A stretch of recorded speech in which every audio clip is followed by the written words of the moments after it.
there a preference for language? Is there a Nope. You can swear all you want. And we are okay? live, by the way. Oh, We are now live. Welcome, everybody, to another edition of Deconversion Stories. And today I'm talking with Irish Swede, who I met through Twitter, as I've met many of the people that I've interviewed. And today we're going to be talking about his deconversion. We were just actually chatting a little bit about he's got a couple of kids that are running rampant around the house. So he doesn't really have the time to have a YouTube channel. He does have one, but it's like ancient kind of thing. And he's only got some World of Warcraft videos up there, and he hasn't done anything with it lately and can't see doing anything with it in the near future anyway. So maybe someday you can probably, you type in Irish Swede and you'll find his channel anyways, and you can watch him play some games if that's what you're into. But anyways, Mr. Irish Swede, take us back to the beginning stages of kind of when you started thinking to yourself, this religious stuff is nonsense, and then, take us through the journey you had into becoming the atheist that you are today. right. Well, there's some specific people to thank in that, and probably the first person that I found was Apologia after I had started to maybe question myself in that regard was because to take you back as far back as possible, I was an ardent young Earth creationist. Oh, Um, Ken Ham would have loved me all the way. he would have Oh, adopted you. yeah, probably. It was not. I was very much into the whole literal interpretation of everything. I studied to be a minister for my undergrad, Wow. and so there was it was very much I wanted when I started watching videos and started getting doubts. It was when the whole prosperity gospel stuff really took off.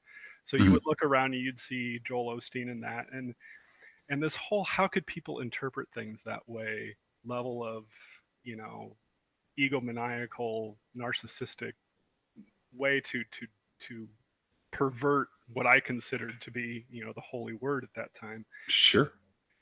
And all of a sudden, so I started listening to some very ardent believers as far as criticizing of that, and my job is actually to be a skeptic in the finance industry. So my job is basically to make sure people like Bernie Madoff never get a dollar in the first place, to kind of to make it like that. But so I go, so if I applied the same criticism to what I currently believe, what would that bring about?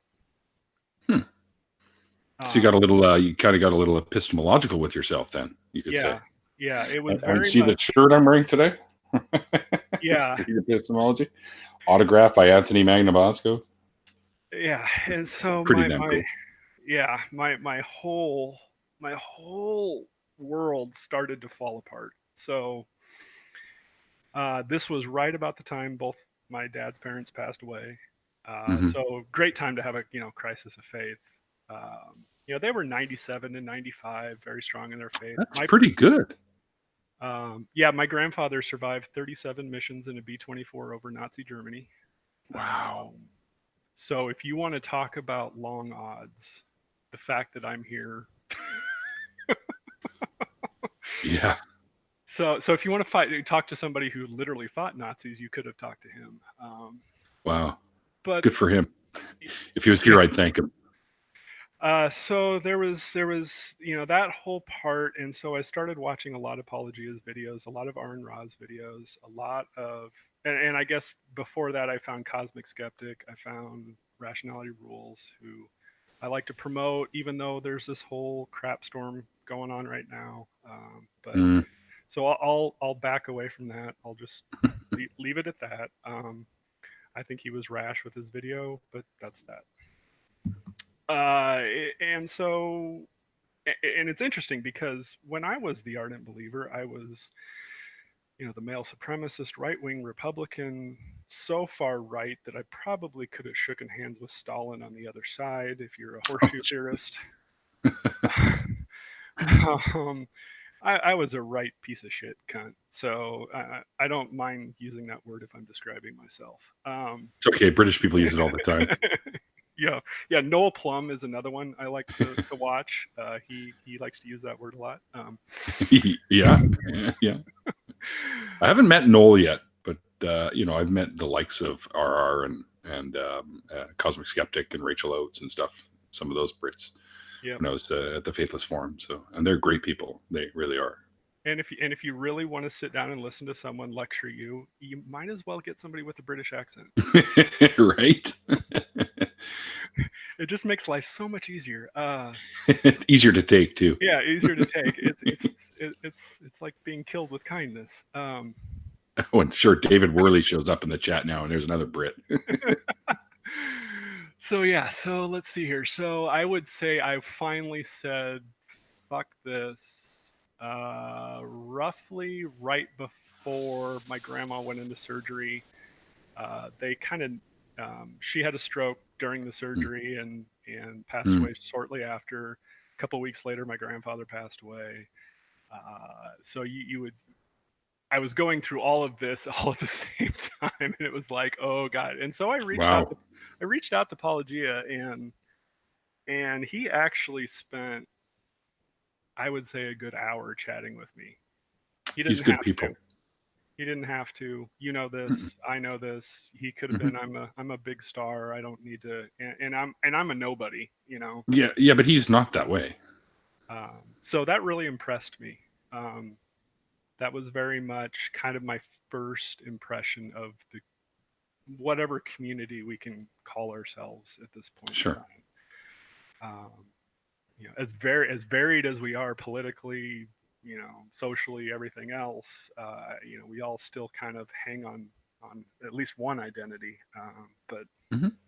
however it is, I am not the anti-theist type, though. I am more of the there's a non-zero chance that there could be something. I'm more, even so far as simulation theory, Mm-hmm. but there's nothing like that points to anything. So why care about it right now? Sure. Yeah, I get that for sure. Um, And I'm not anti-theist. I'm anti-theism, and yeah, there is a difference. Just so you know, I think religions can be used for wrong things in the wrong hands. So that's kind of why I'm against the whole belief systems like those. yeah. And so I'm kind of, I see the benefit of somebody saying, hey, meditation is good. It helps me Mm-hmm. connect, or some spirituality that goes like that. But as long as they're like, it's a it's a chemical reaction in my head. I know it's that. It's not some spirit, guiding me, but Sure. it's either relaxes me or helps with my anxiety. You know what? If you call that spirituality, then fine. you know. I think everybody kind of almost has their own definition of what spirituality is to them. Yeah, and so I kind of do the same thing. I will sit and stare in the blackness with thunderstorm sounds going on in headphones, and I Oh will yeah, I love just that. That's awesome. and do that type of thing, and that's very relaxing. I've the other thing that really got me with religion, that really started to piss me off, was their intolerance towards mental health. Mm. And as someone who suffers from terrible social anxiety, who has to get on a cocktail of medication to be able to do your job Oh, dude, effectively, used to at least. Things have gotten better. oh, that's good. Uh, it was very interesting to see the reaction of people within church settings of this, get right with God and this will help. And and it didn't. It was very, and I thought, oh, well, something's wrong with, I'm not believing hard enough, or I'm not, my faith isn't strong enough. And Yeah, that's what they teach you when shit like that happens. and it makes you feel worse. It's like, oh, am I Yeah. even going to get into the pearly gates if, if I'm not believing hard enough that I'm struck with this, terrible anxiety? Well, then you start going, maybe this is not really as much, or as sure thing as I've been led to believe. And for the benefit of world peace, I like to keep my anonymity a little bit. My parents Mhm. are still, ardent believers. I just don't Do bring it they up. know you're an No, atheist? no. Okay. They would say they would have no clue. Maybe they have an inkling or something like that because I just don't talk about it anymore. It's just, Right. it's if they ever bring it up, it's, hey, look at what my kid's doing. Play with your grandkids. Good tactics. It's, yeah, yeah. Well, and that's what it should be about. It's not, spending time with me arguing over some theological position is not what how they should be spending their retirement years. It should be enjoying their Yeah, grandkids. I agree. Um, Even philosophical position. Dad and I talk politics every once in a while, and he is impressed about how much my politics have changed. Hmm. I actually went and re-registered as a full independent. I would say I'm a far left libertarian now. Again, Okay. something like that. I see the value in. I would have thought single payer or anything like that was worth pursuing, and now I'm like, I totally can actually see why you do what you do, and I have to thank a lot of the people that I've been listening to because their conversations do get into more other topics. Noel Plum is a great one as an example of really getting into some of the ethics of political positions. And Hmm. and when Yeah, you he's got some good stuff on that. and when you don't have an overarching God pointing his finger at you, telling you how to live your life, and all of a sudden you realize that you have to figure this out on your own, it kind of makes things harder. Yeah, In a but good I way. think harder, sure. But once you get into doing it, it probably becomes easier as you go because you now have the realization that you never really needed that original way of thinking to start with, Yeah, yeah. Well, and that you never really had that God there because it was all you. So you know that you can still do it. yeah. Well, I would say you no longer have this stupid foundation that's built, or this imaginary foundation that you now have to build this house on. Hmm. Hmm. Now you got to And put your own foundation in there. mhm. And so, some of the questions they ask, some of the things that they posit, are very good. And then really started to get back into philosophy. That was one of my favorite things in college, and all of a sudden, it's been a true love of mine now. And Philosophy Tube, that guy does a fantastic job. If you've never heard of him, I um, have, yes. and things. I'm sorry if I'm giving plugs to people and I shouldn't be, No, that's totally fine. I'm all for plugging channels that are relevant and people should pay attention to. And you mentioned one that people should pay attention to. So, but he does a great with discussing political things without saying any which way is correct. I think he does a great job of just saying, here's what that position says. mhm. Here's and then leaves it at that. It's a very good way to do things. And then I start looking for things like that. And then I as a hobby, when my kids grow up to be old enough to start understanding nature around them, Aaron Ra's videos on, the phylogeny tree are going to be Yeah, some of the, classification or, yeah, yeah, the classification of species. going to be some of the first things to go to teach them about, here's the coolest thing in the world. Look at all the, the world, everything that got you to where you are today. That's, some people say that's nihilism and makes you meaningless. I'm like, No, bullshit. no, no. Look at how cool this is. Stated clearly would be another one that would help me Yeah. along. He's actually done some really good work with me on making actually exercise more scientifically cool. So, because and I joke about this because I know you made the joke about, a guy running past you and something about, you're making my exercise, or you're making my Oh, statement look bad. yeah. Making me feel guilty. Yeah. I was out there having a beer and a smoke, and some dude goes jogging by, and I'm like, oh, yeah, way to make me feel guilty. so I started running again last August, and this was after my grandfather's funeral, and I'm like, okay, now I'm facing mortality. Now I'm truly, you know, Hmm. you that's a scary proposition, walking into. And I would say if I hadn't taken care of my mental health beforehand and didn't have kids and some support system like my wife and Mhm. everything underneath that, I may have been lost. Uh, I don't Well, think. I'm glad you're not. Yeah, yeah. Well, it's a scary proposition to have the rug pulled out from underneath you that Yeah, quickly. sure. Um, it's kind of like you're coming back from vacation and you're tired. You want to crawl in your own bed and you pull into your driveway and your house is burned down. Mhm. So It's a hell of an analogy, but sure, I can get it. so now you got to rebuild your house. And so I started running again. My wife has been running a long time. I used to run in high school and got into that. And so it was funny. It's funny because you're like, okay, so how do you lose weight? And so I was talking with Stated Clearly about this, and he was, you know, each time you breathe in, you're breathing in O2, and each time you're breathing out, you're breathing out CO2. And every how you lose weight is that carbon atom that's being attached. And so you're losing weight one atom at a time. I never thought of it that way before. So when you're breathing hard and you're working hard, and I ran a half marathon a couple of weeks ago, and that can actually put you through some of the tough, rough times Yeah. of an exercise regimen. But yeah, I quit tobacco, quit a lot of drinking. Used to be I well, like how you put that. A lot of drinking. Now I well, just drink normal. yeah, yeah.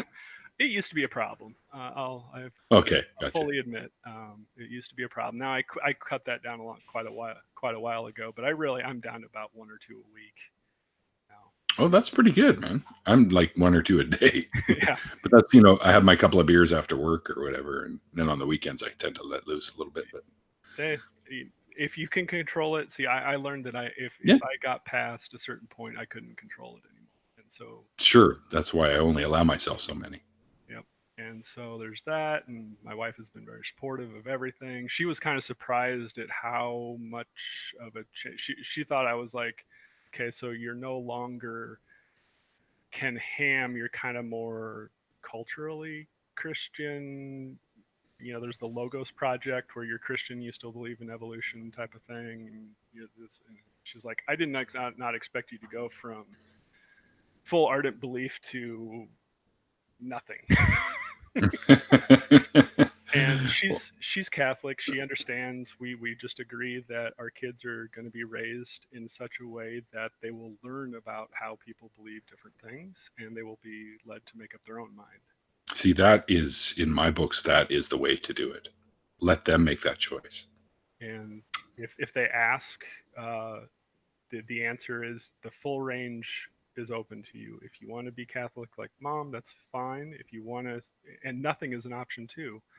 Or if Yeah, you want to learn about Hinduism, or if you want to learn about Buddhism, or if you want to learn sure. about anything, that's cool. We'll learn about the cultures and even how that religion either developed from the culture or influenced the culture itself, and all these things that come along with it. And so it really, I was worried at first, but now and after, it's amazing how actually just plainly communicating with your spouse can end arguments before they begin.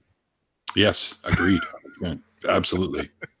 And you know what? I wish I had that knowledge when I was younger. That's for sure. Yeah, yeah. That was to take it back even further. So when I was 26, I was married the first time, and I was married a whole 9 months. Hmm. And as you can believe, being a Ken Ham level Christian, how going through a divorce can hurt you. Hmm. It's like wearing the scarlet A, more like a black D on your chest. But it was very hard to reconcile that. And we didn't have any kids in that marriage or anything like that, but it was very much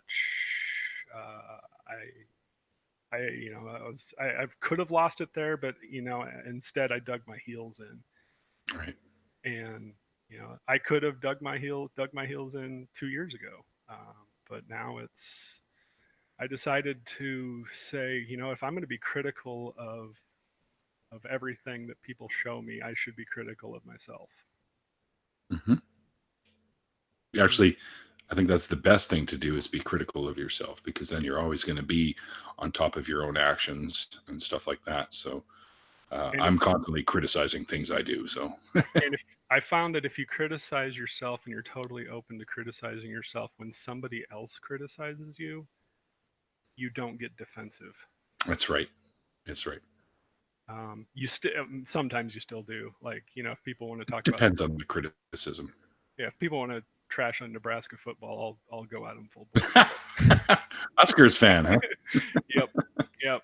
Born and raised Nebraska. That's you're expected. Well, for college ball, Huskers have always been one of my favorites, and same with Alabama. So Very cool. Yeah. there you So go. yeah, you're old. You and me are old enough to remember the really big glory days of the mid Yeah. '90s, late '80s. Yep. Oh yeah. I had a jersey back at that time. Tommy Frazier, or No, there was no name. It was just okay, a jersey. I couldn't pick one to put on there. So, and I okay. did think about Frazier, but I just went neutral. I just Yep. wanted to have the jersey, He's big enough for the now that he's known as the guy who ate Tommy Frazier. That's what I've heard. I haven't actually seen a recent picture of him. He needs to lose some weight. Put it that way. It looks like he doesn't play football anymore. It looks like he ate all the footballs. Pretty much. Pretty much. These taste like bacon. Being pigskin and all, right? Exactly. So yeah, it's fun to actually talk to Alabama fans now as a Nebraska fan, because they like to give us shit about falling off the radar, and I'm like, be careful who you talk about that way, because we were in your position not but 15 years ago. Yeah. We Yeah. were top shit, and now and with Scott Frost being hired, maybe we'll get back to where we were. Maybe we won't, but Oh, it comes and goes in waves. hope springs eternal. Yeah. I mean, I'm in a similar position with my hockey team here in Vancouver. So Yeah. we were once on top of shit, and now we're like circling the drain. Yeah. That's pretty much it. Yeah. Yeah. But there's hope. So, but there's the one thing that keeps, I get back to the original thing, is it keeps popping up, is if you've ever seen the movie Event Horizon, the health, I have. that still is a nightmare I have constantly. Yeah, you're not the only one I've spoken to that has the whole hell belief that's, or maybe not so much belief, but it's there in the back of the mind as a possibility that brings back these kinds of horrid feelings. Oh, and it takes your breath away. Mm-hmm. It really does. And I'm wondering if it gets less and less over time, or if it's something that I'm just gonna have to live with, or something along those lines. But I think that's up to you, to be honest. I've heard some people that go 15 years and they still carry it. And then I've heard others that say, after a while, it just sort of fades into the background. yeah, Because I think people come to the realization, if they no longer believe the whole God thing and religion thing, that eventually all the baggage that comes along with it is going to disappear. Eventually. Some things hit you harder than others when you were a believer. So I think the ones that hit you the hardest, like damnation, is going to stay with you for a little while. But don't worry about it, man. In time, it should fade away. Yeah. Because you seem like a rational guy. So sometimes, sometimes my emotions get the better of me, and of course. honestly, that's actually gotten way better after this whole awakening, I guess would be a good way to put it. Good word. I've been much more measured, and honestly, some people have actually taken notice in the business, in my business, and I'm in charge of a whole conference on ethics. And wow, great. So things, it's funny because prosperity gospel would teach me the opposite should be happening to me. Which seems, when you hear the word prosperity gospel, that just seems counterintuitive. I know. It's just, yeah. But if somebody gets their daily meal or their weekly meal out of it, and they don't try to bullshit other people with it, I'll just leave it alone. It's when they try to hit people over the head like I used to, and the people that, and if you read my Twitter timeline from last week, It was, I started getting death threats for being pro-choice.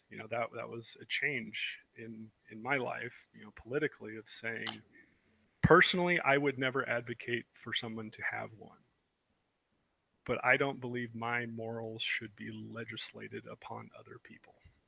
That's a good stance to have. Uh, I think I'm allowed to have that position without telling other people to have that position. I think that's rational.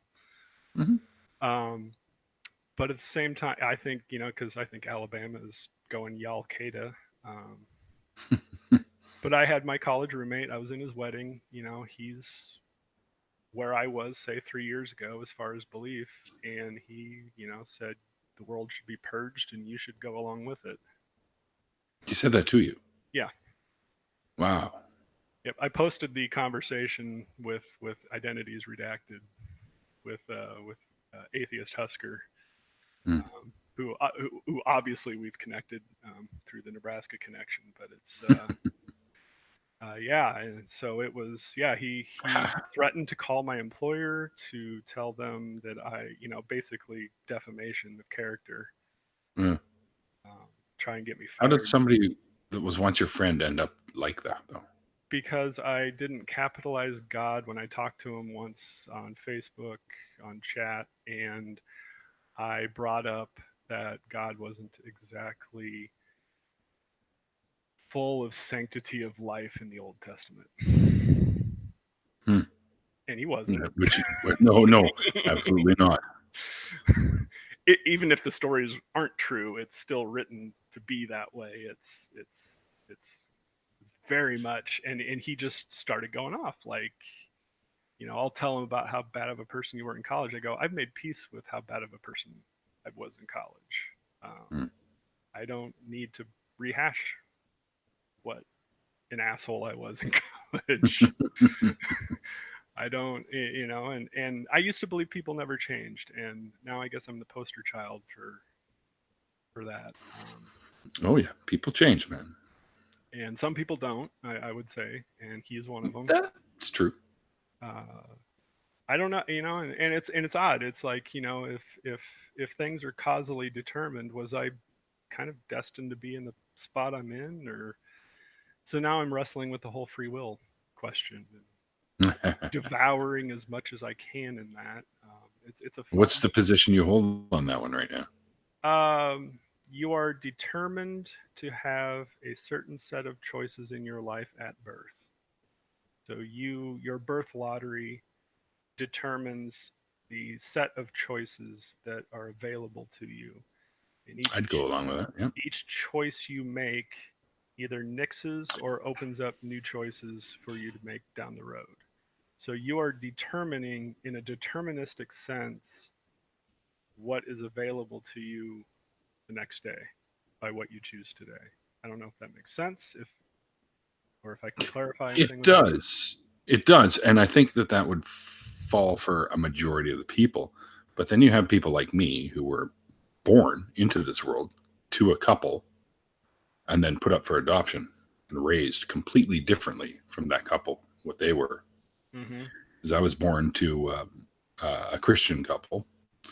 They weren't married at the time, but and my birth father's mother was very staunch Catholic, so having a baby out of wedlock was a no-no. So they put me up for adoption. They figured it was the best for me for this to happen, and they were right. I mean, I grew up in a loving home to a Jewish couple, so I grew up on the Jewish spectrum, and so I think in my case, my choices were whatever would have been available through growing up with that family rather than I could have had different choices growing up with the other family. So, Yeah, I would say for the first, I don't know, maybe 14 years of your life, the choices that are available to you are determined by other people. um, yeah, a lot of them for sure. So, and how much choice did I have growing up to be a Christian? Probably none. None. You know, Yeah, we don't choose our beliefs when we're too young to know how to. So yeah, they're and put on us. exactly. And so, and I'm in a, for how much I like to call bullshit on other people, I'm surprised that I didn't fall away earlier. But I guess maybe for a long time after college, it just never made sense. And the reason I didn't become a pastor is because I went to be an intern at a church and found out how much churches are backstabbing, conniving. You know, you think the business world is bad? Ooh. It's the same in the synagogues, man. Yeah, and I think probably in the same in the Buddhist temples and the Yeah. everywhere else. And I went to my pre-seminary director before my senior year, and I said I can't do this anymore. He asked why, and I said I know I want to. And I had a business minor, and I would change which changed to my major. And said I can no longer go to a place where I have to guess who's trying to stab me in the back and how. And I want to go into a world where at least I know everyone is trying to stab me in the back. Yeah, you don't have to suspect, you just know. And so I can just see the world through a certain color of glasses. That is, what's your ulterior motive? Yeah, And that actually got me to where I am today in the job that I have today, which is to protect investors from unscrupulous people. that's a great job. So as long as capitalism stands, I'll have a job. Well, I can't see capitalism going anywhere. I mean, it's got its pros and its cons, obviously, just like Yeah, any other system. But yeah. yeah, Um, I think you're safe. if people ask me what I am, I say I will be a socialist as soon as we can produce food much more easily than we are today. Because for people that think that people are going to do things without owning them, I want to take them to North Dakota in February when it's 40 below and wake them up at 4 in the morning to go kick the shit from the cattle and see who and ask them who would do that voluntarily without having complete ownership. Yeah, right. I couldn't even fathom it. So yeah, I can see socialism working in the distant future as technology improves. I'm not opposed to it. So No. I've gotten to the point, and this is hilarious. How if you would have talked to me 3 years ago, oh my god, it's so much. It's odd how much tied together religion and politics are. Uh, Yeah. my abortion stance, my openness to different things besides capitalism. I was an Ayn Rand right wing level, you know, and hate for out groups. Hmm. Yeah. It really, I found myself to be much more tolerant of everyone and everything, and I can't believe that I didn't find this sooner. My life is much less aggravating when you don't hate a bunch of people. Yeah. Yeah. Oh, yeah. I imagine so. And they always say, and it's true, man. Hindsight is always 2020. So Yeah, yeah. So even my wife's noticed. She's like, you're much more calm. You don't get into arguments as much with people. You don't your snarkiness level is way down. Unless you're obviously talking college sports, and then it just goes right back to a million because that's when it should, though. you talk bad about my Pittsburgh Steelers, my Penguins. So we can hate each other on this one. I'm a Penguins Pittsburgh guy. So Hey, dude, whatever. You guys have our best player playing for you. So, well, one of our best players, anyways. yeah. So, But because there's an Omaha guy, Geitzel is an Omaha kid. yeah. So gotta love them. And I grew up being a Pittsburgh guy. So yeah. Yeah, I was never. I don't hate the Penguins. I mean, I'm a hockey lover. Period. So, right now, I mean, it's just about to get down to the nitty gritty with Boston and St. Louis. Did St. Louis make it all the way? I missed the last couple of games. After Pittsburgh just fizzled out, I stopped watching. Oh, see, I love watching playoff hockey. Is so much better than regular season. Oh yeah. Like these guys actually play hockey when playoffs are on. Yeah, I would agree. I would agree, except for the fact that if Pittsburgh's not playing, then my wife is like, "Why are you watching hockey? The kids are running around." Oh, I got you. Yeah, I got you. Get off the couch and help parent your kids. All right. All right. Sorry, hockey. Sorry. Yeah, yeah, that's a Canadian thing too. Sorry. Sorry, eh? Yeah, well, my sister and my family lives in La Crosse, Wisconsin now, so they talk exactly like they're in Canada. It's hey. Wisconsins are honorary Canadians, anyways. My sister has lived up there since she graduated college with her husband and 3 kids, and it's very much, oh, don't you know? You know, Yeah. I can't even Yeah. give it justice how bad she's gotten, but it's or good she's gotten. I don't know. It depends on how you look at it, I guess. If you can still understand her, then it's good. Yeah, yeah. If I can still, yeah, I can still understand her if she repeats herself a couple times. But yeah, it's as they say, there's a reason most major newscasters come from the Midwest. It's because where I'm from, and for probably 500 mile or 250 miles north south of or south of Omaha on down, there's no accent. Yeah. Iowa, Nebraska, Kansas, northern Missouri, we have no dialectical accent. No, you just talk, regular old English. Yeah. See, So and I don't really think I have an accent either. So I can't tell if you have one or not. No, it's surprising because I I don't talk like all the other Canadians there. Eh? I mean, I can if I wanted to, but I take a 2-4 or something for you. And 2-4 is 24 beer, just so you guys know. yeah.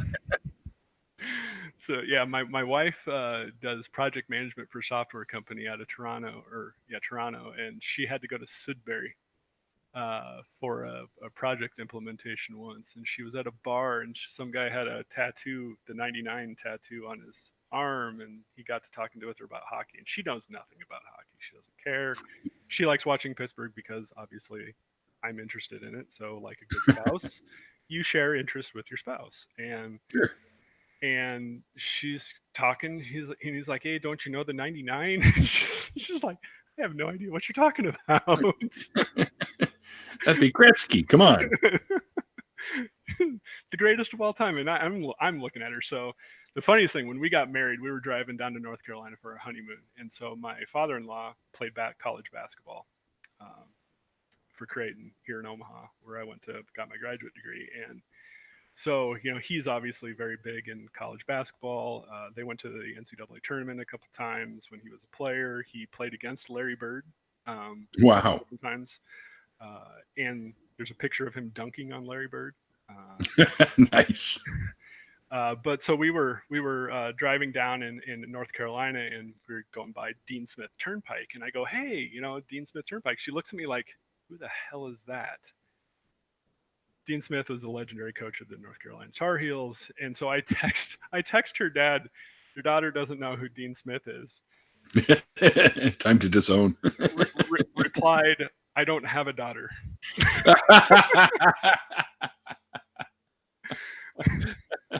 Oh, that's awesome.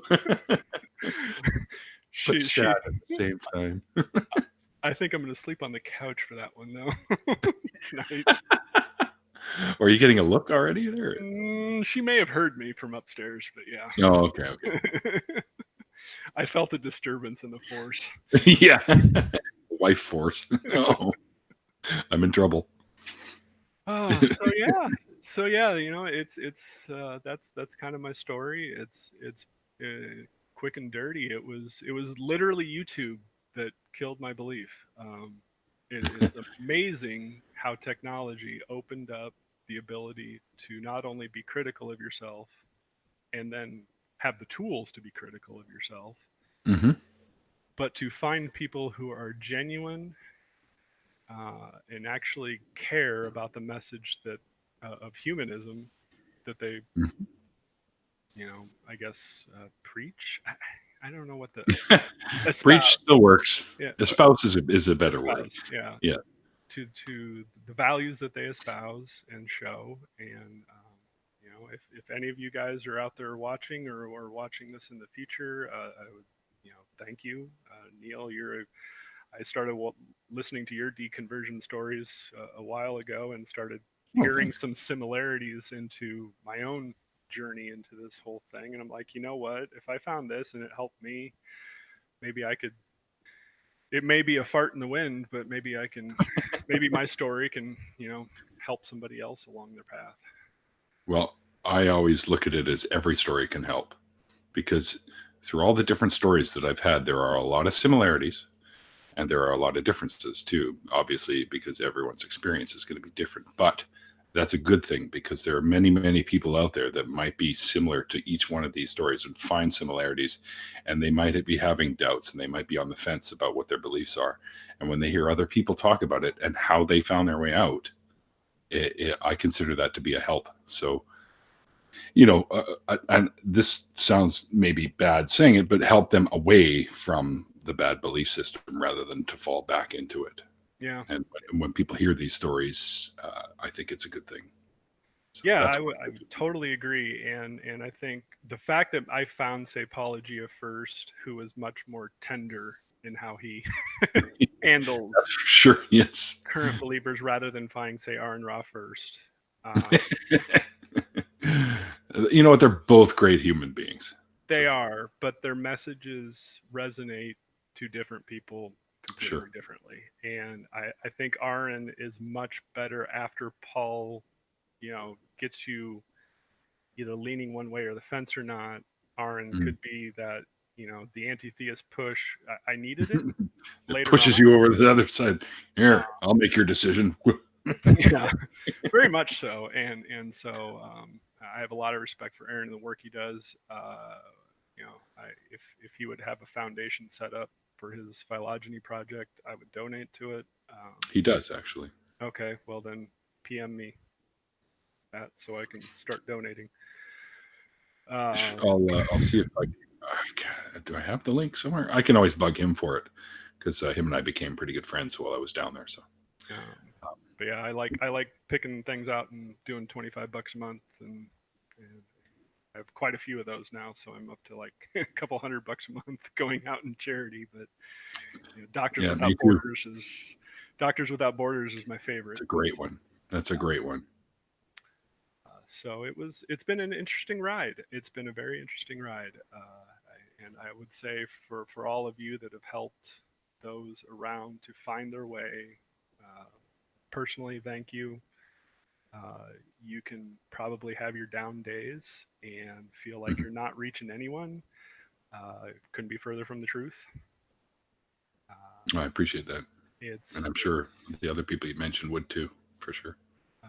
it is an amazing prospect to have someone that is nothing more than a voice on a computer screen all of a sudden turn out to be someone typing back to you, and personally talking to you and asking, are you okay? Mm. Are you in your right mind? Do you need to call, for help, type of thing? And because as when you're facing mortality, your grandparents die, you lose your faith. You have to, It's and a then you have lot. to tap dance around your family during funerals and everything else that's going on. It was very much very, very, very hard at that point in time. It was a lot to I go can through. only imagine. Um, Do so you see yourself ever coming clean to your folks? I don't see how it would be beneficial. It's kind of one of those is what's the cost benefit being in finance? What Sure. benefit would it bring? What goal would I accomplish? And And it could go south on you too, which you very don't want. much so.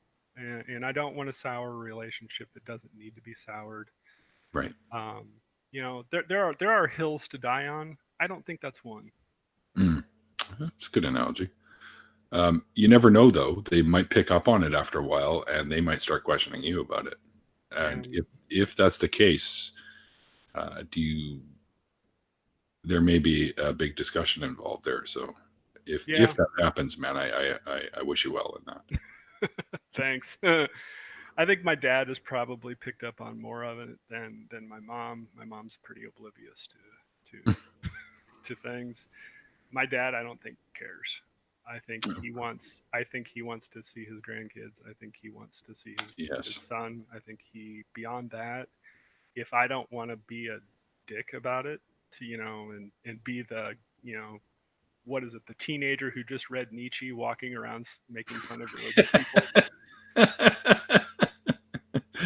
It wouldn't be the first time I've heard of something like that happening when someone reads Nietzsche. So So I don't think Dad cares. I think he.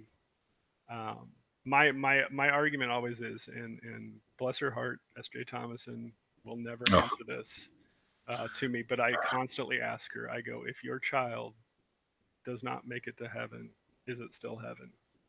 yeah. Is it still paradise? And if you don't remember that you had a child, are you still you? That's right. These are tough questions for them to answer, and that's one of the. I kept asking her very similar questions and other problems that I with the whole belief system, and I got blocked for it. So Yeah, she has me on block. So yeah. Oh, the same other with Ken person Ham. that doesn't have a YouTube channel but is very good on Twitter is Florida Line. Um, Yes, yes. uh, a lot of DMs flip back and forth between them.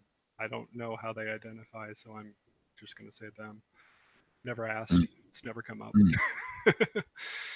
um, but it's very helpful in everything. You know, some questions that I've had and doubts that I've had at certain points, and all of a sudden, you know, somebody that it's interesting how fast somebody would be like, "Yep, I will help you through this, even if you don't like my answers." Hmm. Okay. Yeah. Well, yeah. I mean, it was sometimes these answers are hard to hear for the first time. Yep. However, once they've been heard, you can't unhear it. So it could cause some a line of more critical thinking within Yep. them too. You would hope. Yeah. Yeah. And I would say I probably listened to Paul's videos, a few of them. I would say 6 months before it really hit me. And I Mm. would say my conversion wasn't a day. It was like, you know, working out. You don't lose 10 pounds in one workout. It was a process. Especially not breathing. Yeah, exactly. One So molecule at a time. yeah, but yeah, if whatever it takes, man. If you think Yeah.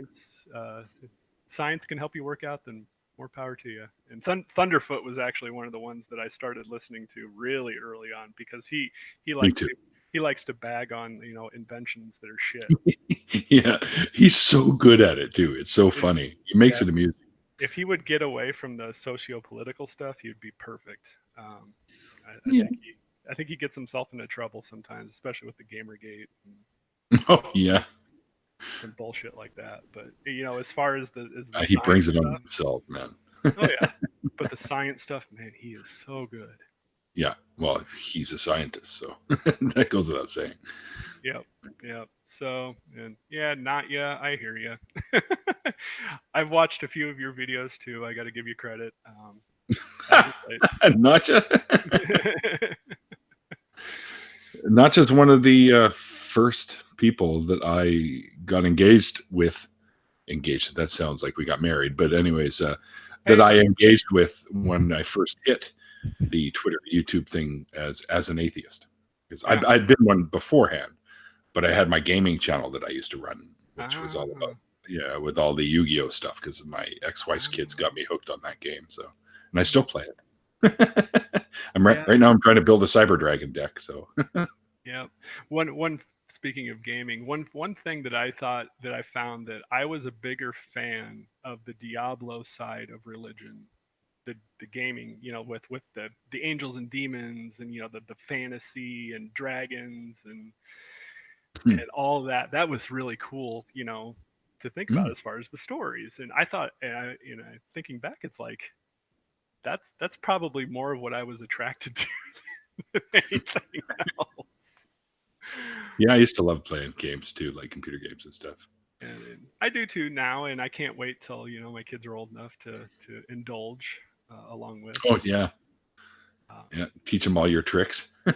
that. But yeah, the games that I like now are like, you know, Europa Universalis and Hearts of Iron. So the ones that take you like 6 months to play one game, um, history simulation stuff. So I love that. Sounds like some of the old Risk board games I had at one time. Yeah, it is. It is. Except for you're running all the economy, all the politics, all the yeah, you know, socio-political, political relation, your foreign relations, along with war and everything else. So yeah, It's Hearts of Iron is the 1933 to 1945 timeline, and each tick is 1 hour. So you're running battle plans and when they attack, and you're deciding what time, and 3 a.m. you're launching this into this territory, and but you're also worrying about your foreign minister, what he's saying to England.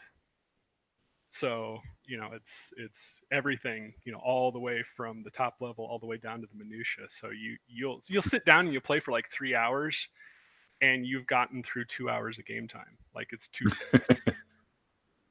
And suddenly you realize, holy shit, what time is it? yeah. And I've done that many times. Yeah, the civilization games are great like that.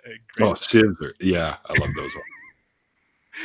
You'd be like, what day is it? Yeah.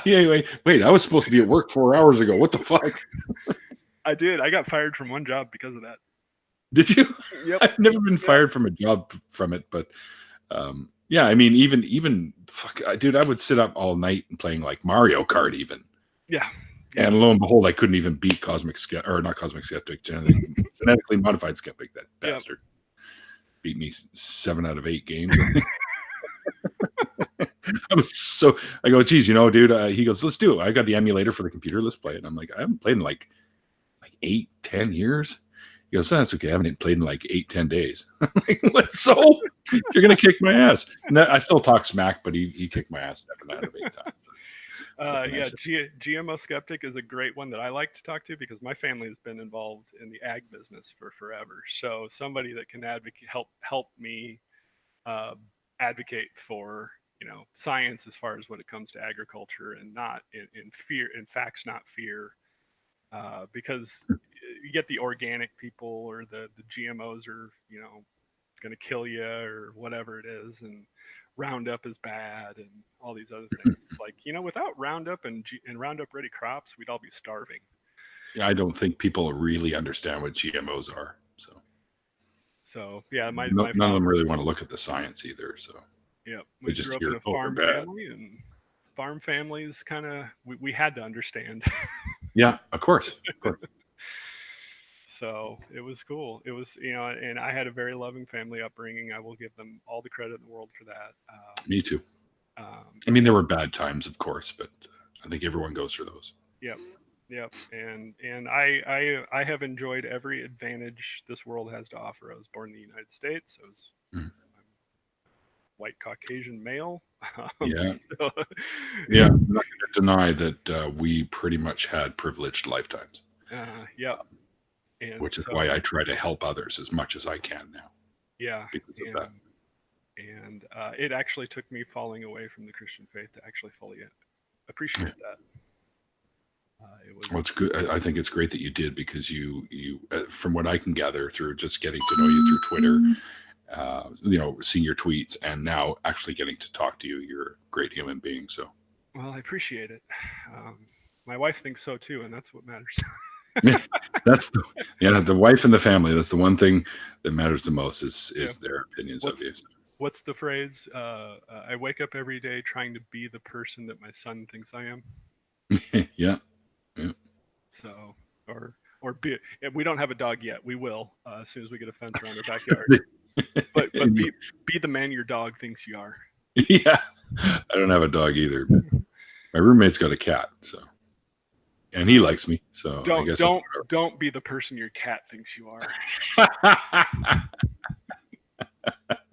I'd be on board with that too. Besides, this cat is fairly evil most of the time. So cats are evil. What are you talking about? and hi, Sassy. I did see you say hi to me in the chat. So. So yeah, it's been an interesting ride. I would say that that all of you are good people. I haven't met a bad apple yet. Well, then I won't introduce you to any. Okay. Well, as far as somebody that really just jams their foot down their throat and won't let go. Yeah. Godless Cranium. I got to give credit to him too. He helped as well. He keeps me grounded, especially on the LGBT trans issues. When I'm falling back into my old prejudices, he is someone that I like to go to because he's been a voice of reason on that side.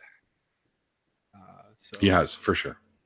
especially in the whole rationality rules, Stephen Woodward thing, going on. I think he's been a good counterpoint to everything that's been going on. I think so. Yeah. Much more measured than Essence of Tweet has been. It's almost, I have to, I've sort of been staying away out of it as much as I can. I speak up when I feel it's necessary, but I won't say who's right or I wrong. don't I would think just say who's it's been. not. That's not my issue. Is because Essence has made many relevant points in what he's talked about, Mhm. or what they've talked about. It depends on how he's feeling or they're feeling, on which pronoun to use. That came out of his mouth when I spoke to him. So, Yep, um, I I would just agree. think that the methodology is not making him look good. I would agree. I think he's becoming the people that he's, or the method of the people that he's arguing against. It's almost like terroristic tactics in a way. Mhm. So I think he's a good person underneath all that. Yeah, totally. Because I've chatted with him and I had no issues at all. But Stephen made a mistake and wants to amend that mistake. And People are making fun of Steven for the amount of time he's taking, and I'm like, if you're going to correct your errors and you you have want admitted to, you made a mistake, you want to get it right. So yep, somebody should be given the time that they need to do it, plus account for the fact that they have a life other than, you know, doing this. So, I don't know Steven's, full career status or what he's got oh, other I've met him and life. chatted with him about this very subject. And he was pretty shaken up when he found out that he got information wrong because he likes to find the right information. So that's Yeah. why he's taking a while to make sure he's got it down this time. And another thing that really bothered me is he did make an apology video, and even I personally think that it could have been a touch better, but they're just not accepting of it. It's just like, no, forget it. And I think that's unfair too. Hmm. At least acknowledge that he made it some kind of an effort, Yeah. and just, I don't know. I'm all for fairness. I'm all like, give the guy a fucking chance. Hmm. Right? And because of that type of thought on this matter, I got blocked by many people Hmm. just because I believe in fairness. Yeah, and I But I wrote him an email saying, I want you to get it right. I'm a patron of yours. I'm gonna give you a chance to get this right. I'm not gonna pull now.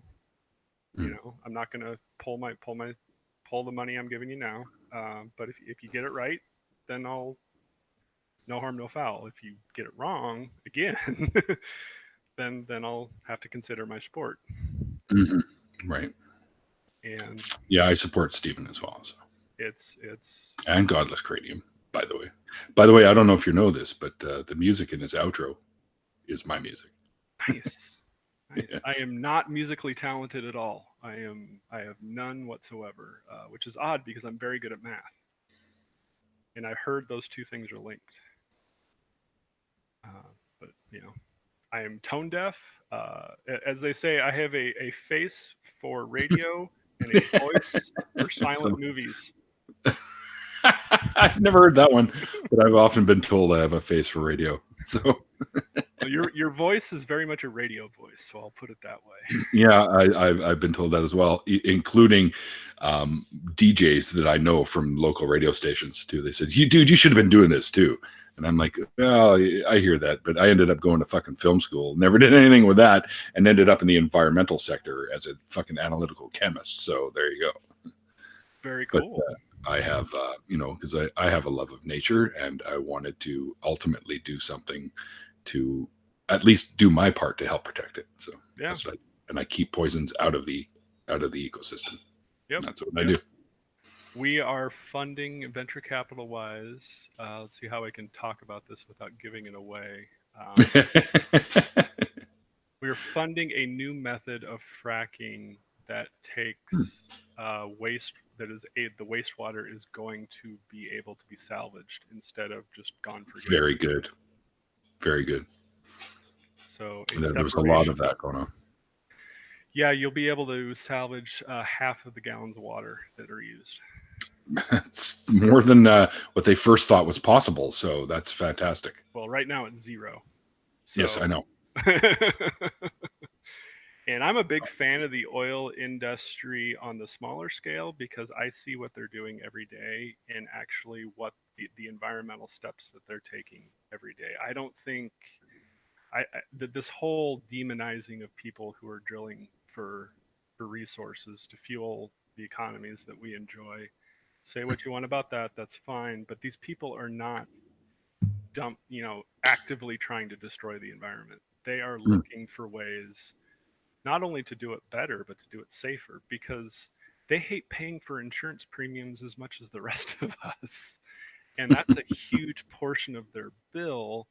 mm, And Texas Railroad Commission down there, and you get into the EPA and everything else. And if you can get those guys off your back, your profits go up more than if you were to cheat the system mm. with the way things are today. So they are actively looking for all these ways to a extract the resource, yes, but b do it in such a way where they don't have legal battles, down the road.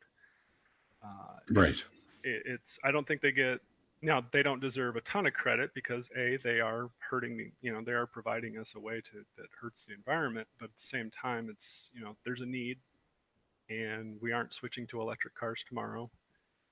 Uh, It's a and slow process, but truth be told about electric cars, working in the industry myself, they're not as um, carbon footprint free as people tend to think. yeah, have you ever seen a lithium strip mine? Yeah, well, there's that, and the fact that they are electric, and let's not forget that many electric plants are still running on old school technology and not always hydroelectric.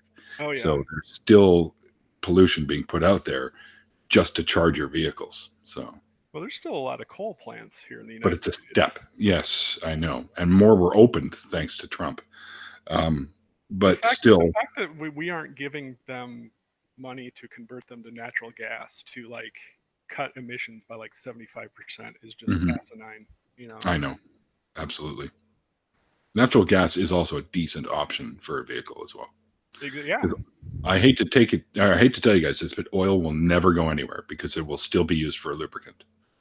Even if we completely got rid of burning it for whatever reasons, it will still be necessary for lubricant, but that's a lot less hazardous because it can be made synthetically as well, And which is less fertilizer, hazardous. Yeah. natural gas is And, how we make ammonia to put on the yep. ground.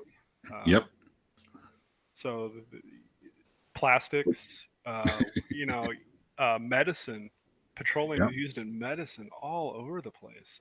Yep.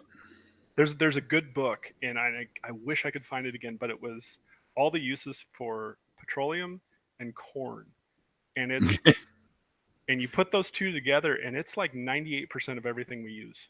Yeah. Yeah. Yeah. When I heard that about corn, I was like, really? It's that useful? And they're like, oh, yeah. Yeah.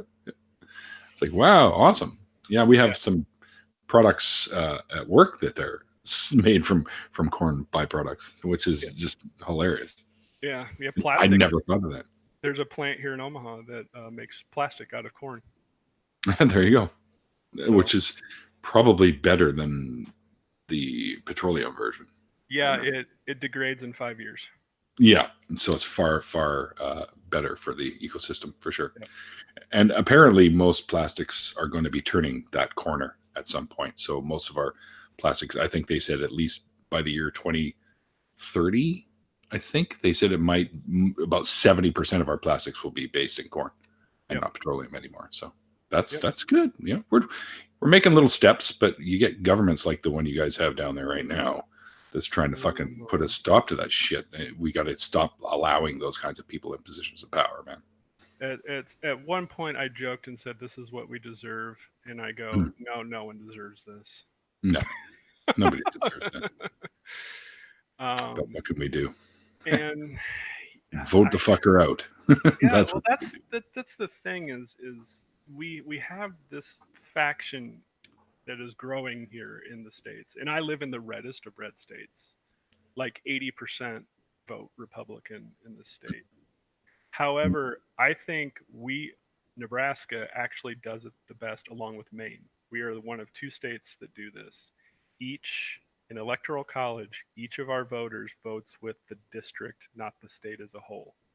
Right. So if Omaha votes blue and the rest of the state votes red, one goes blue, two go red.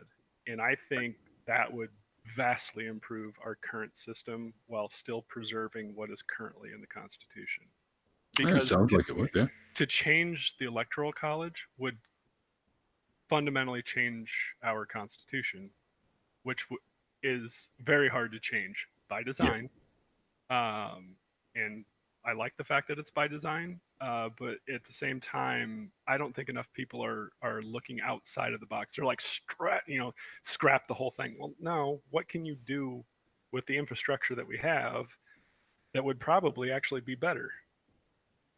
Um, and if we were to do it that way, we would vastly have to increase the number of electoral votes that are in places like California, because I think Wyoming, which is has the population density of the Northwest Territories, uh, has 3 electoral votes. Well, California only has 55, but they have way more than 25 times the population in California. So the disparity between each electoral college vote versus the number of people represented by that college vote is pretty severe. Sure. Yeah. So I think that would have to fundamentally change. But again, we can work with that. If Sure you people can. would just get off their high hog and say, because let's think of it this way: there are a lot of counties in California that are red. Hmm. They're not being represented by their vote because California swings blue. Their vote, literally in the presidential election at least, doesn't matter. Well, if those counties could, or those districts could go the way that the people want, all of a sudden their vote actually starts to matter a little bit more, and you you press towards democracy while preserving a lot of the system that we have today that prevents mob rule. Right. Um, Which I'm getting the impression that that's falling apart right now down there. The mm-hmm. mob rule thing. Yep, yep. I think our politics is designed to be gridlock. Hmm. I think fundamentally, at the very essence of it, the national politic is designed to be gridlock, while the states and the local authorities are designed to be much more effective. Right. And I think that's I would good agree with in a that. way, because I should, here at the school district, we should be able to design our own education system without the feds interfering. But in 1978, I think that was taken away from us when the Department of Education on the federal level was formed, which I think it was a mistake. I think the states were doing just fine. But be it as it may, we've got this whole national thing, and we're still working on the old Prussian infrastructure from 1830 of Hmm. design of an education structure that needs to be scrapped, but nobody wants to talk about that. It's like, we need to pay teachers more. Okay, but that paying teachers more walking into a machine that's broken doesn't do anything. Yeah. Yeah. That's a good way to put it. You hand them a hand crank that does, it's a do nothing machine. If you've ever seen those, it's a turn. You flip the lever around and nothing actually gets accomplished. And you're paying them more to twirl this thing. Well, nothing. It's like a fidgeting thing. Nothing really happens, but you're playing Yeah, with all the buttons. yeah. Well, it's like the remote that I give my kid. It's not the real one. Quit changing the channel, you little prick. So I've seen this, Mr. Rogers. Go away. yeah. So I think politics. Too many people are set in either it has to we either have to be using the system as it is or scrap it. It's like this false dichotomy, and it's the That's same with no religion. nuance there at all. It's the same with religion. It's the same with everything else. This is the way it's got to be. It's either was come down from on high, or I'm a socialist, so we have to fight for the workers' rights, and we have to do our revolution now. And it's like, come on, people, stop, just stop. you know? Everyone stop, grab a fucking beer, and let's talk about Yeah, this. yeah. And so I love listening to Vosh. I think that guy is awesome to listen to. I think he's if you can take his rabidness, I guess would be a good way to put it. Yeah, that's a good word. Yeah. But at the same time, he is my left side trying to balance out my want for the right side.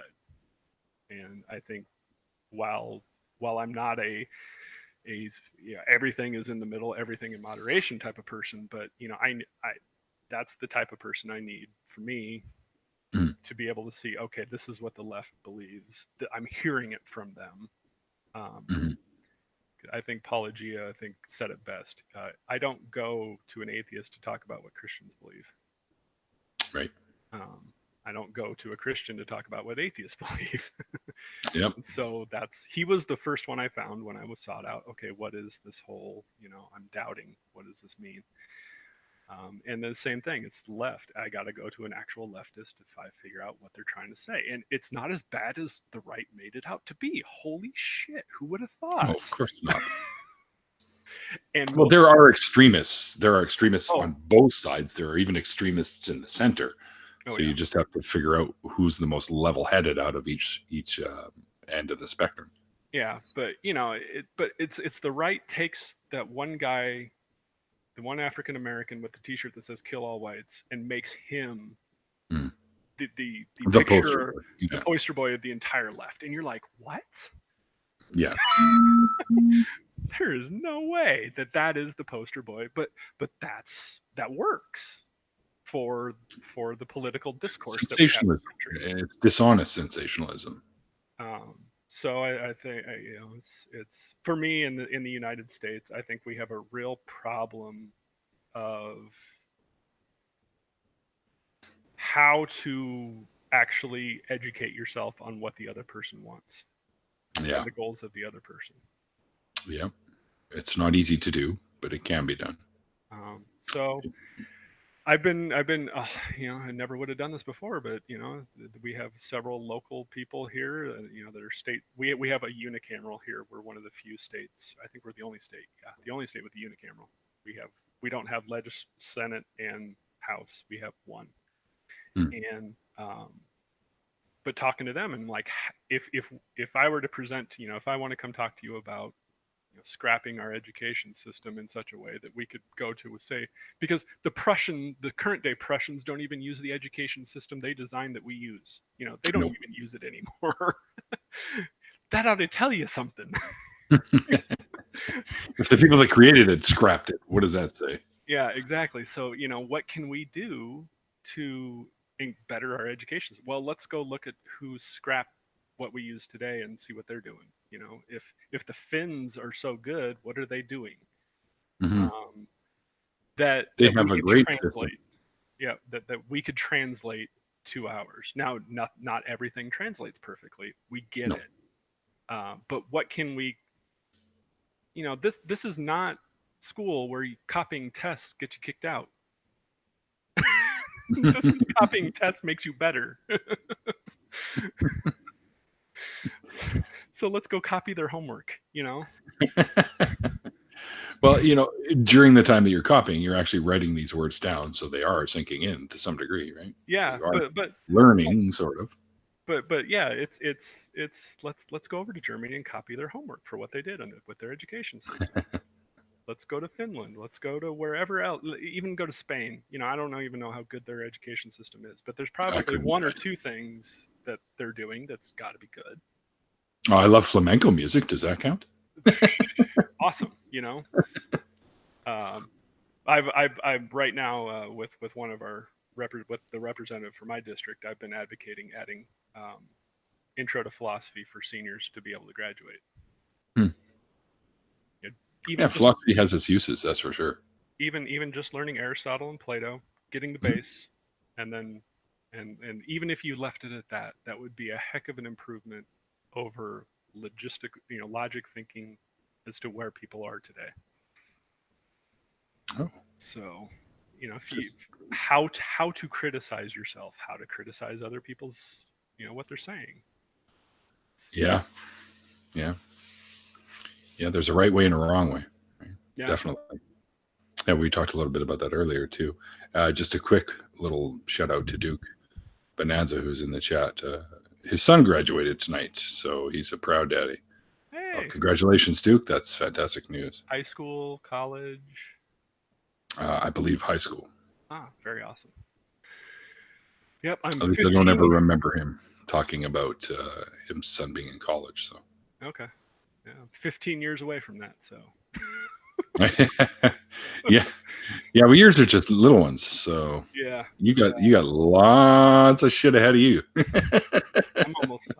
I'm nearing 40. So yeah, we got started late in life. I passed 40 a long time ago. As far as kid, it's funny because all the people I graduated high school with, their kids are, I don't know, 10, between 10 and 14, and here I am with a 1 and a 3-year-old, and wow. That's all right. So yeah, no, it's kids are amazing, and if Oh yeah. it's that was the other reason I started exercises is the joking excuse I give is so that I can annoy my kids for a lot longer in life. So I can be healthy to annoy them, to be that annoying parent. Yeah. Yeah, exactly. Good plan. I got to be able to tell the dad jokes clear into my 80th birthday. So Yeah. Well, I know lots, so if you ever need some, and I'm not even a dad, at least not that I know of. I always say that, but so yeah, I'm hearing Mario jumping. that's one of my notification sound. Like if I Oh, get like a text or a message through Twitter or something, the Mario coin is the sound. nice. I had the mushroom for a while, so it was going beep, beep, beep, beep. But that just annoyed the shit out of people. This one's not as annoying, so I kept that one. Used to be Star. I used to use Star Trek ones too, like the doo doo. When you get Yep. that kind of thing. So anyway, that was. I cannot wait for Reading Rainbow to come back for my kids. I hear that's coming back. yes. That was one of the best episodes. Was the Star Trek episode. Where he went through like how the visual effects for the transporter were, and it's a glass, and they stir glitter or something like that. Yeah. The other one is there was a Discovery Channel program about sound effects and everything, and I think the TIE Fighter is like a piece of thin metal that they warbled, something like that. The blaster sounds are the cables coming off a telephone poles that they hit with a metal rod. So yeah. Yeah, so then the guy takes his little microphone in there and he tweaks it a bit with the resonance, and they go dear dear, and then it turns into pew pew when they tweak it just right. Yep. So seeing the magic behind the curtain, that was pretty cool. That's what you could actually call leaving religion too, is seeing the magic from behind the curtain. Someone equated it to the Wizard of Oz one time. Oh yeah. Where once you look behind the curtain, you see the guy orchestrating all this stuff, and oh, you mean it's all just bullshit? Oh.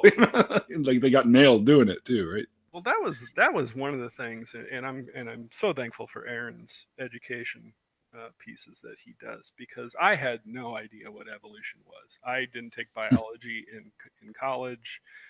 I barely paid attention in high school. I'm a finance guy. What the hell am I going to talk about biology? But when it comes up, when somebody challenges your faith and your idea of evolution is so wrong, it's not even worth bringing up how wrong I was. A cricket turns into a horse somehow. Yeah, exactly. And they call that macro evolution. Like, that's not how it works, man. Yeah. So to see that level of education and that love for the level of education, from my perspective, is vast. And I've even taken some people that have no clue what evolution is and been able to communicate what it is now to them, and they're now watching his videos. So that's fantastic. It's his ability, and then maybe it's a little bit of mine to be able to dumb it down to a stupid person's level, which is, in the area of biology, I am stupid. I'll fully admit that. It's to be able to translate that to other people and be like, if you're going to argue against something, you should at least understand it. Yes. Yeah. Oh, I agree. So it's been cool. And I wouldn't say that they've left faith or anything, but they have a good idea at least of Mhm. what they're what. Better understanding. Yep. And so yeah, cool. And I think PBS's space time is awesome with that regard too. Yes, it's a good one. Um, Oh, come on. so there's a lot of YouTube is just so changed the landscape Mhm. of education for the better. I I, forget the guy, the Khan Academy. That guy has totally changed the landscape of education. That guy has made education accessible to people who never would have been able to, get near a college, classroom. right, for sure. Um, but now, how can we, obviously using politics to get back to politics, how can we make sure that they don't have to go to Khan Academy to, get that level of education? But there's a guy out there doing it, and so Yeah. it's pretty darn cool that this technology is where we're at today, and it's going to be amazing in 20 years where we're at, because 20 years ago, we were still listening to AOL dial-up sounds. Yep. I go back even further, man. When we back in the days when it was like 300 baud, which was like it took a day for a page to load at the time.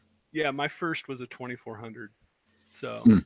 Mm. yep, I had online bulletin board systems. My first, Yep. I tell people, like, you guys think WoW was the MMO? No, I had MUDs. I played on MUDs, multi-user domains, where there was like Yep. 90 of us that got together on text-based, scrolling across the screen. Yeah. Yeah. Raids of like 90 people getting together to go take down. Oh God, what was his name? Some big boss dude, and you're 14 years old, and this is freaking crazy. Yeah. Yeah. Yeah. And the old they had the chat lines and stuff like that where you could get together and shoot the shit with people. And Mm-hmm. we'd all get together once in a while. We called them modem meets, right? Where all the modemers would get together, and you never seen the biggest group of people that looked like they didn't belong together. Like, when everyone got together, but we'd invade a movie theater or whatever. It'd be like 40 of us. Yeah. Yeah, Well, it's a good that time. was the hilarious thing about this in high school, is like I tried to be a jock and I tried to be an athlete, and I never was, and so I never fit in really with anyone, and which is part of the reason I think I retreated into religion. Was it was an identity I could, feel special in, and Sure. uh, because I love sports, but I was never good at them. So I couldn't, I didn't fit in with the jocks, and I didn't fit in with, the outcast auto guys, even though I loved cars, but I wasn't Yeah. their type of guy. And my parents were very well to do. So I didn't fit in with the other crowd that I learned were the guys playing in this mud. And when they Hmm. learned that who I was, and I was behind this character, and actually how I wasn't some stuck up asshole, at least in high school, that it was an interesting way to take the mask off, Yeah. Yeah. break down a wall of you would never thought I would hang out with those people based on what I thought I wanted to be. But when that got taken away and I went off to college, that was a very eye-opening experience of all of a sudden you no longer have the identity that you thought you did. Yep. And college can break people, Yep. uh, and break people in not good ways. Yeah. And when I got there and started learning the fundamentals of the fundamentalism of the religion, and started taking that on as my identity, that was, men can do no wrong. It was very much, women were kind of the insidious influence upon men's life. And you joke, but this is Lutheran Church Missouri Synod, Mm. um, known as the more moderate church, quote unquote. It really, yeah, I was a right cunt. So, yep, Doorknob head in the yeah, chat once again with his inappropriate comment. Show us on the doll where the college touched you. everywhere, Oh, yeah, everywhere. everywhere. Unfortunately, my brain, but yeah, and then obviously at a Christian college, mental health is not a top thing that they fund. No, I know. And so when you have a severe breakdown in anxiety like I did, the college was just completely unprepared to even deal with someone like me. And so Mm. I had to drop out and finish elsewhere. And You got to do what you got to do, man, especially if you're going to be in a place that doesn't want to help you.